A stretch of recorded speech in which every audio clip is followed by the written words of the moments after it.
আসসালামু আলাইকুম এভরিওয়ান, কেমন আছেন আপনারা সবাই? আশা করি সবাই ভালো আছেন। তো আজকে অনেক দিন পর আমি আমার রান্নাঘরে রান্না করতেছি। কারণ এই কয়দিন তো রান্না করতে পারিনি, অসুস্থ ছিলাম। তো এই কয়দিন শাশুড়ি মা এরা মিলেই রান্নাটা করে খাইয়েছে আমাকে। আর আমার তো করতেই হবে আজকে বা 2 দিন পর। এখন একটু সুস্থ হয়েছে। একটু ধরো তো করে, এটা ধরে রাখো। একদিন তো করতেই হবে সুস্থ হয়ে। তো আজকে এই ভাবলাম একটু রান্না করি। আজকে দুপুর পর্যন্ত একটু ধরে রাখো শুধু। দুপুর পর্যন্ত আম্মুরাই রান্না করে দিয়েছে।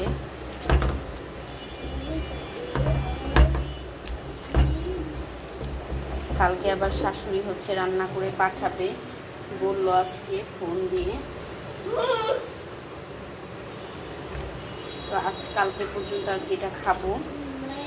আম্মা অনেক পদ রান্না করে একবারে দিবে, যাতে আমরা রেখে রেখে খেতে পারি।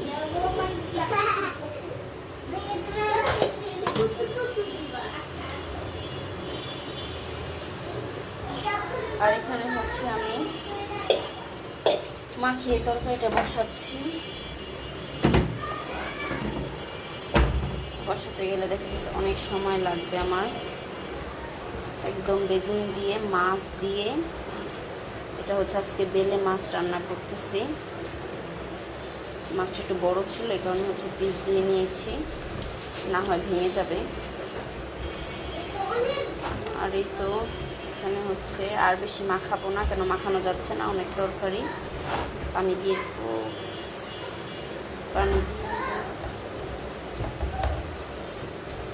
পানি দিলেই মশলাটা একসাথে মিক্স হয়ে যাবে। আর মাখাতে পারছিও না আমি, পানি দিয়ে দিই।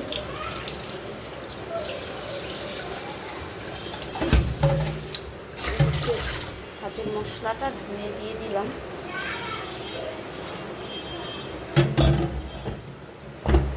এইটুকু লাগবে পানি, বেগুনের থেকে তো পানি উঠবে।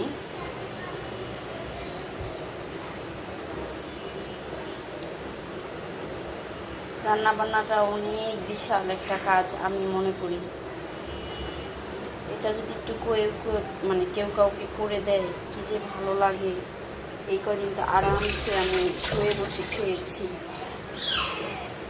আমার শাশুড়িও ছিল, 4-5 দিনের মতো আমার শাশুড়ি ছিল। উনি রান্না করে সব দিয়েছে, খেয়েছি। আবার শাশুড়ি গিয়েছে পর আম্মু রান্না করে দিয়েছে। সব কিছু মিলিয়ে আমি খুব ভালোই ছিলাম, কষ্ট হয়নি কোনো। আল্লাহ মাদেরকে বাঁচায় রাখুক, নেক হায়াত দান করুক। তারা যাতে আমাদের মাঝে অনেক অনেক বছর বেঁচে থাকে, আমরাও যাতে তাদেরকে আবার এইভাবে সেবা যত্ন করতে পারি। আল্লাহ সেবা যত্ন ওই পরিস্থিতিতে যাতে আল্লাহ না ফালায়। সুস্থতা যে কত বড় নিয়ামত আল্লাহর, আমি অসুস্থ হয়ে তারপরে বুঝেছি। তো আমরা যদি তাদেরকে এরকম খেজমত করতে পারি আর কি। তাই তো এখন একটু বলক আসলে এটা আমি দিয়ে দিব কাঁচামরিচ। এটাকে এখন চুলাটা অন করে দিব। রান্নাঘরটাকে কি আমি একটু ক্লিনও করেছি। অনেক খারাপ অবস্থা ছিল রান্নাঘরটা, এগুলো একদম অনেক খারাপ অবস্থা ছিল। তারপর আমি যতটুকু পেরেছি অনেক ক্লিন করেছি। এটা হতে থাক, আমি এখন ভাত বসায় দিব, ওদেরকে খাওয়াতে হবে। এখন ভাতও বসায় দিব। আর এখানে সব কিছু আমি একসাথে একসাথে নিয়ে বসেছি কোটা কাটার জন্য। তো এটা ছিল গতকালের ভিডিও। তো তারপর শ্বশুর চলে আসছে সকাল সকালই, তো আমাদের জন্য খাবার নিয়ে আসছে। তো মাছের তরকারি রান্না করেছিলাম, ওইটা দুপুর পর্যন্ত খাওয়া যাবে। তো আব্বা তো দেখা গেছে গোস্ত টোস্ত পছন্দ করে না, আব্বাকে মাছটা দিয়ে দিব, আমরা এটা দিয়ে খাবো। আর এখানে মুরগি রান্না করে দিয়েছিল। আর এখানে প্রায় 2টা রান্না করেছিল, 1টা মুরগির মতন আমাদেরকে দিয়ে দিয়েছে। আর চিংড়ি মাছ ভুনা করে দিয়েছে। আর আমার জন্য বিশেষ হাঁসের ডিমটা ভুনা করে দিয়েছে, এটা আমার জন্য। তারপরে হচ্ছে হাঁসের ডিমে দেখা গেছে প্রেশারটা তাড়াতাড়ি হাই হয়, আমার তো একদম লো ছিল ডেঙ্গু হওয়াতে, প্রেশারটা একদম লো ছিল। আব্বা আবার ওদের জন্য 2টা কোকো নিয়ে আসছে, আর ডিম সেটা তো থাকবেই, কারণ হচ্ছে আমাদের পালা মানে মুরগি পালা হয়, তো দেখা গেছে যে কারণে প্রতিদিনই মুরগি ডিম পাড়ে, তো ওইটা হচ্ছে জমিয়ে রাখা হয়। আব্বা আম্মা কিছু খায় অল্প, আর বেশিরভাগটাই হচ্ছে রেখে দেয়। তারপরে হচ্ছে এটা যখন ঢাকায় আসা হয় নিয়ে আসে, তো এটা হচ্ছে দেশি মুরগির ডিম, এটা সবসময়ই আনা হয়। তো এই তো এগুলোই ছিল। তো এই তরকারিও আমাদের 2 দিন চলে যাবে। অনেকে ভাববেন এই তরকারি 2 দিন কিভাবে খায়।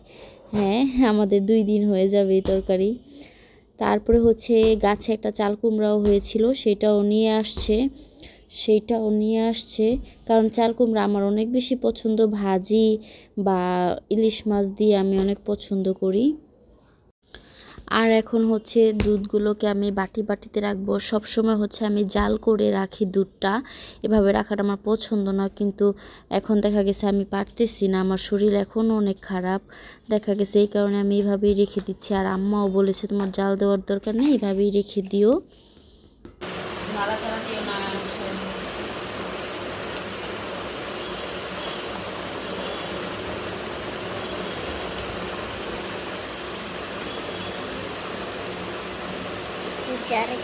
আরেকটা বাপ্পাতে দেখছো নাড়াচাড়া করতে তো না, নাড়াচাড়াই হয়। আমি কি নিকটাস নিতে দিবে না ভাইয়া আমাকে?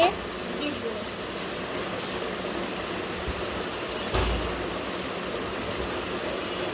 আরো কতগুলো আছে চিংড়া, একটু কি হবে আম্মু?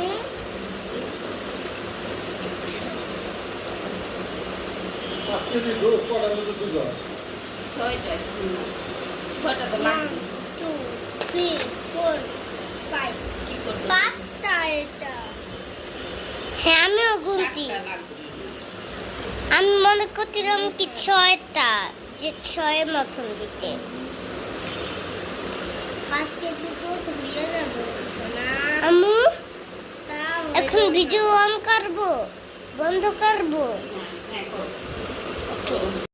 তো এই তো দুধগুলো হচ্ছে 5টা বাটিতে রাখলাম, মোট 7টা বাটি করা যেত, কিন্তু আরেকটা বাটিতে রাখবো, 6টা বাটিতে রেখে দিব। আরেকটা হচ্ছে আমি এখন একটু জাল করে নেব আজকের জন্য, বাচ্চারাও খাবে আমিও খাবো। আর এই তো আজকের এইগুলোই ছিল দেশ থেকে আনা। আর এখন হচ্ছে আব্বাকে একটু চা করে দেবো, আব্বা সকালে নাস্তাটা খেয়ে এসেছে, তো আমার হাতে চাটা কিন্তু অনেক পছন্দ করে আব্বা, আমার শ্বশুরবাড়ির সবাই। এটা বারবারই আমি অনেক ব্লগে বলেছি, তো এটা বলতে হয় না আর আব্বা চা বানাবো কি না। আমি সবসময় আসলে হচ্ছে আগে চাটা করে নেই, আর নাস্তা তো খেয়েই আসা হয়। আর এই তো চাটা করে নিলাম। তো আমার চা খাওয়ার কথা ছিল না, কিন্তু চা দেখলেই আমার খেতে ইচ্ছা করে, আর হচ্ছে দুধ চা তো আমার অনেক বেশি পছন্দ। যে তো চিন্তা করছিলাম রাতে ভাত খাবো না, তো বাচ্চাদেরকে ঘুম পাড়াতে অনেক বেশি লেট হয়ে গিয়েছে আজকে। তারপর হচ্ছে ক্ষুধাও লেগে গেল, তো চিন্তা করলাম শাশুড়ি মা তো আমার জন্য রান্না করে পাঠিয়েছে, তো অনেক ছোটো একটা প্লেট নিয়েছি, চিন্তা করলাম অল্প একটু ভাত খাবো, এত বড় প্লেটের দরকার নেই। তো আমার জন্য হচ্ছে হাঁসের ডিম রান্না করে পাঠিয়েছে। আমার প্রেশারটা অনেক বেশি লো, ডেঙ্গু জ্বর হওয়ার পর থেকে হচ্ছে প্রেশারটা অনেক বেশি লো থাকে, মানে চোখে কেমন অন্ধকার অন্ধকার লাগে, মাথা টাথা ঘোরায়। তো হাঁসের ডিমটা হচ্ছে আমি সিদ্ধ খেতে পারি না এমনিতে, কিন্তু আমার সিদ্ধ ডিম অনেক বেশি পছন্দ, আপনারা জানেন অনেকেই যারা আমার রেগুলার ভিডিওগুলো দেখেন। ডিম পোস্ট বা ডিম সিদ্ধ আমার অনেক বেশি পছন্দ, বাইরে গেলে তো আমার চোখের সামনে ডিম সিদ্ধ পড়লে আমার খেতেই হয়। তো হাঁসের ডিমটা আমি এভাবে খেতে পারি না, আর প্রেশারের জন্য হচ্ছে হাঁসের ডিমটাই ভালো, তাড়াতাড়ি হাই হয়। আর তার জন্য হচ্ছে শাশুড়ি মা আমার জন্য ডিমটা ভুনা করে পাঠিয়েছে। তো এইগুলোই হচ্ছে মায়েদের কাজ।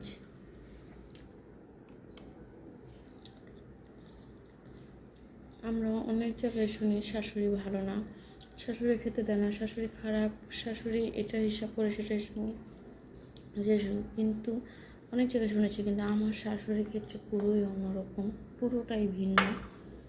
মানে সে একটু অন্যরকম, মানে তার কাছে খাবার নিয়ে কোনো হিসাব নেই, মানে যত পারো খাও, রান্না যা করবে। ও আমার শাশুড়ি আরেকটা, আমি আর আমার ননদ এটা সমস্যা বলি আমার শাশুড়ির, আমরা অনেক মজা করি একসাথে যখন হই। আমার শাশুড়ি যেটাই রান্না করুক, বিরিয়ানি রান্না করুক বা কোনো কিছু আসছে কোথা থেকে, বিস্কিট হোক, ফল হোক বা মিষ্টি হোক, মানে সেটা 2 দিনের মধ্যে খেয়ে শেষ করে ফেলাইতে হবে। মানে সেটা যতটুকু কোয়ান্টিটির হোক, মানে খেয়ে শেষ করে ফেলা, তাড়াতাড়ি রাখা যাবে না। তো এটা নিয়ে আমরা অনেক কী করি, মজা করি যে আম্মা একটা জিনিস এত কীভাবে খাওয়া যায়, ওই কীভাবে যায় জানি না, খেয়ে শেষ করো। তো আমার শাশুড়ির ক্ষেত্রে একদম অন্যরকম, সে রান্না করে, মানে রান্না করা পর্যন্তই, তারপরে তোমরা নিয়ে নিয়ে খেয়ে ফেলো, মানে খেতে থাকো। আর একটা কথা বলে বলে যে রান্না করি সবার জন্য, তো তোমরা কেউ খাবা না তা চলবে না, সবাই খাবা, সবারই খেতে হবে। তো আলহামদুলিল্লাহ এই দিক থেকে কিন্তু আমি অনেক বেশি হ্যাপি। আছে না মানুষের শ্বশুরবাড়িতে অনেক ঝামেলা থাকে, আমার কিন্তু এই টাইপের কোনো ঝামেলা নেই। তারপরে থাকে না ননদরা থাকলে অনেক ডিস্টার্ব করে, ওই টাইপেরও কিন্তু কিছু না। আমি কিন্তু এখন দেখা গেছে শ্বশুর শাশুড়ি থেকে একটু দূরে, কিন্তু একটা সময় কিন্তু একসাথে ছিলাম, তখন আমাদের কোনো ঝামেলা হয়নি। তো আমার 3 ননদের মধ্যে হচ্ছে 2জন বাইরে থাকে আর 1জন হচ্ছে দেশে থাকে। তো আলহামদুলিল্লাহ আমি খুব ভালো আছি। আর ডিমটা খাচ্ছি, আম্মার কথা মনে হচ্ছে যে আমার কথা চিন্তা করে হচ্ছে, আম্মা জানে আমি সিদ্ধটা খেতে পারি না, আমার কথা চিন্তা করে হচ্ছে উনি এটা রান্না করে পাঠিয়েছে। এটা কিন্তু আমি রান্না করেও খেতে পারতাম, তাই না, ডিম ভুনাই তো। তারপরে সে পাঠিয়েছে, জানে আমি রান্না করতে একটু, মানে রান্নার দিকে আমি একটু অলস, যখন করি তো করি, যখন করি না করি না। তো ডিমটাও রান্না করে পাঠিয়েছে, আরও তরকারি পাঠিয়েছে, আপনাদের সাথে শেয়ার করেছি আমি। তো আমরা যেটা খাই, বাচ্চারা যেটা খায়, সেটাই আমরা চেষ্টা করেছি দেওয়ার জন্য।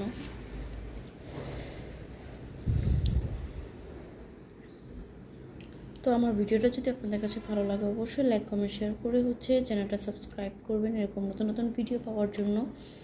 আর হচ্ছে বেশি বেশি করে আমার চ্যানেলটা সাবস্ক্রাইব করে দিবেন আর ভিডিওটা দেখা শুরু করবেন এটা লাইক দিয়ে। তো আজ এ পর্যন্তই, ভালো থাকবেন সবাই ভালো থাকবেন, সুস্থ থাকবেন, আমাদের জন্য দোয়া করবেন, ভালোবাসার মানুষকে ভালো রাখবেন। তো আল্লাহ হাফেজ।